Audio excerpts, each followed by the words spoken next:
Procesos civiles en Roma. Las legis actiones. Las legis actiones son un procedimiento judicial más antiguo en Roma. Su origen se encuentra en los mores maiorum. No obstante, se les conoce con este nombre porque son acciones que se contemplan en las 12 tablas y que además son aprobados por la ley, lo que supuso un avance social y un logro para los plebeyos. Todas las legis action poseen ciertos caracteres en común. Por ejemplo, su práctica es un privilegio de los ciudadanos romanos. Pueden utilizarse solamente en la ciudad de Roma y dentro de 1 milla de su perímetro, y su aplicación es exclusivamente para impetrar la protección de situaciones que estén reconocidas por el derecho quiritario.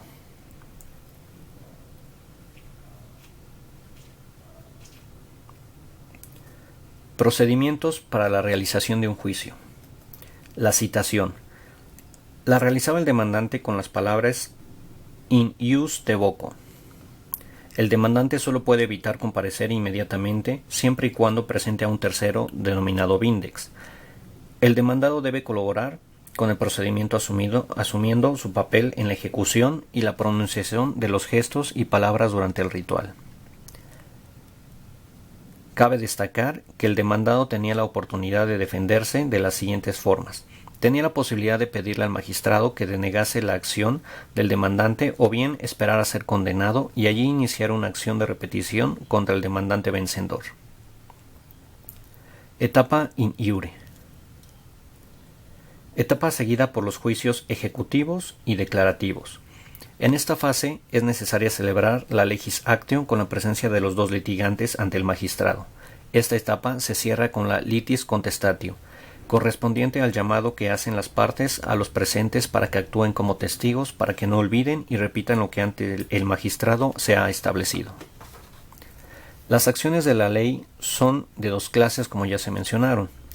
Las ejecutivas, a las cuales pertenecen las legis actio per manus iniectionem y las legis actio per pignoris capionem, que van más enfocadas en la toma de prenda. En las declarativas, a las cuales pertenecen las legis action per sacramentum, acción de la ley por apuesta o por juramento sacro, las legis actiones per iudicis postulationem, acción de la ley por petición de un juez o de un árbitro, y las legis actiones per conditionem, acción de la ley por requerimiento. Iniciamos con las legis actio per sacramente. Procedimiento declarativo de origen general. Aquí se recurre cuando no existe otro procedimiento para el asunto y puede ser in rem, para afirmar el derecho de un individuo sobre una cosa, inmueble o persona. Esto pues equivale a un derecho real. Este procedimiento seguía un ritual ante el magistrado. La reclamación se hacía de la siguiente manera. El que reclamaba la cosa llevaba una vara en la mano y, haciendo el objeto, por ejemplo, un esclavo, decía así: afirmo que este esclavo me pertenece en propiedad civil por causa legítima, como lo digo ante ti, someto mi vara. Al decir esto, ponía la vara encima del esclavo. El adversario, por su lado, decía y hacía otro tanto la misma confesión. Una vez que las 2 partes habían declarado con esta solemnidad, el magistrado decía: dejad uno y otro al esclavo, y ellos lo tenían que abandonar. El que había reclamado primero preguntaba a su adversario: te pido que digas por qué causa legítima has reclamado, y éste contestaba: como propietario que soy, he impuesto mi vara. Luego decía el demandante: tú has reclamado sin derecho y por ello te reto a una apuesta sacramenta de 15 ases. El valor puede cambiar y el adversario, a su vez, tenía que aceptarla. In persuam, para exigir algo de alguien, derecho personal o a crédito.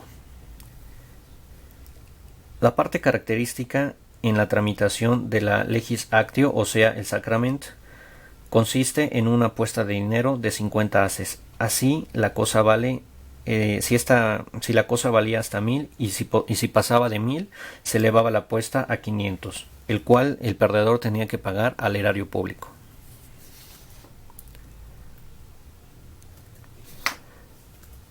La legis actio per iudicis arbitrave postulationem. Aparece mencionada en las 12 tablas para reclamar deudas nacidas de un sponcio y estipulación, y para pedir la división de la herencia. El rasgo más importante del procedimiento es la desaparición del sacramento y así como la indicación de la causa en la cual el demandante basa su reclamación. El demandante decía: afirmo que me debes dar 10.700 a causa de un contrato verbal. Te pido que digas si es verdad o no. El adversario decía que no era verdad y el demandante decía: ¿dices que no? Y por ello a ti, pretor, te pido que nombres a un juez o árbitro. La legis actium per condictionem. Como lo anterior corresponde a un procedimiento especial que evita el sacramentum, fue creada por la ley Cilia para obtener el cumplimiento de las obligaciones en cuanto a suma de dinero y extendida por la ley Calpurnia. La ley actio per manus intectionem responde al procedimiento ejecutivo general. Para iniciar este procedimiento se debe estar en presencia de un título ejecutivo, es decir, de un antecedente que sea considerado que no admite dudas en cuanto a la existencia de un crédito por parte de la ley.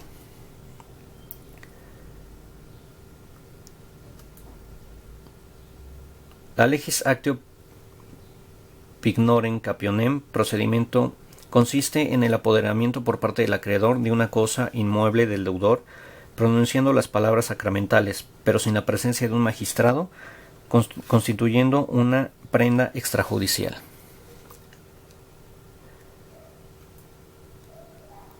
La litis contestatio o designación de jueces. Después de la comparecencia celebrada por las partes ante el magistrado, si el proceso continuaba por no haberse producido la confesión o in iure concessio, los litigantes actuaban ante el magistrado de conformidad con las declaraciones solemnes que correspondían según la legio actio ejercida. Estas declaraciones eran acreditadas ante los testigos, acto formal que constituía la litis contestatio. La designación de un juez o de árbitro se producía por común acuerdo entre ambas partes o mediante un sorteo.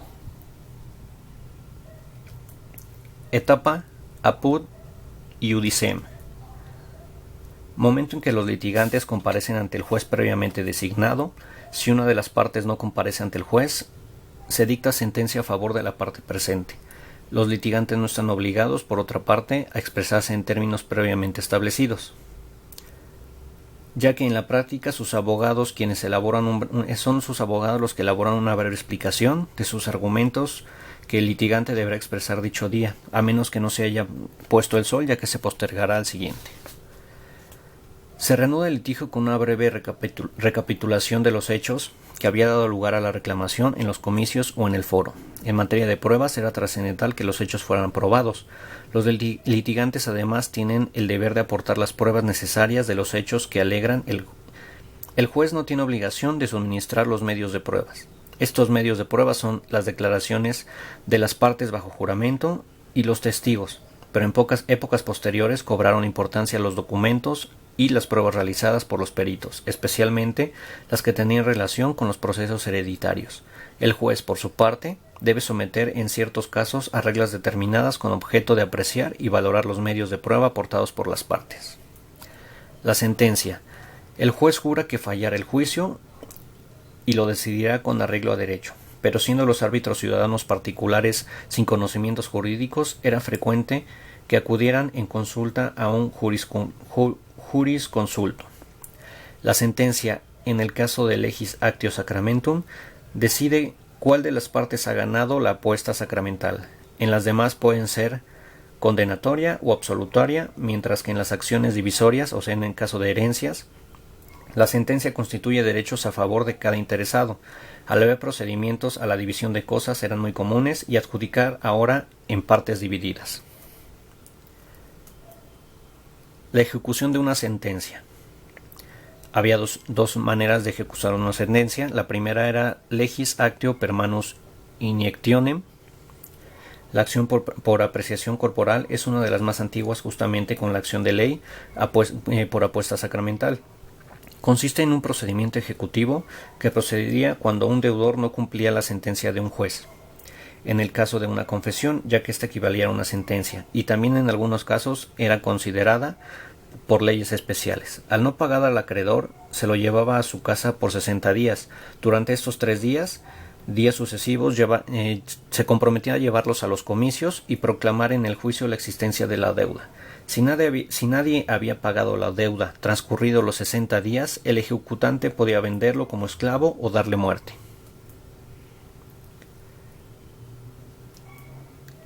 La segunda forma era por medio de legis actio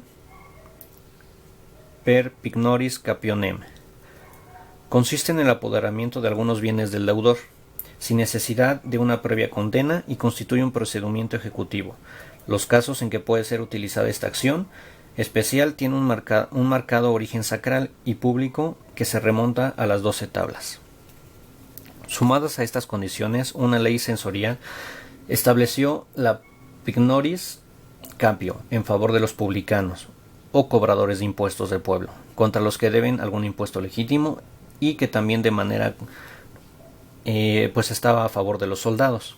Y bueno, esto contribuye a la explicación de la legis action y los procedimientos de realización de un juicio.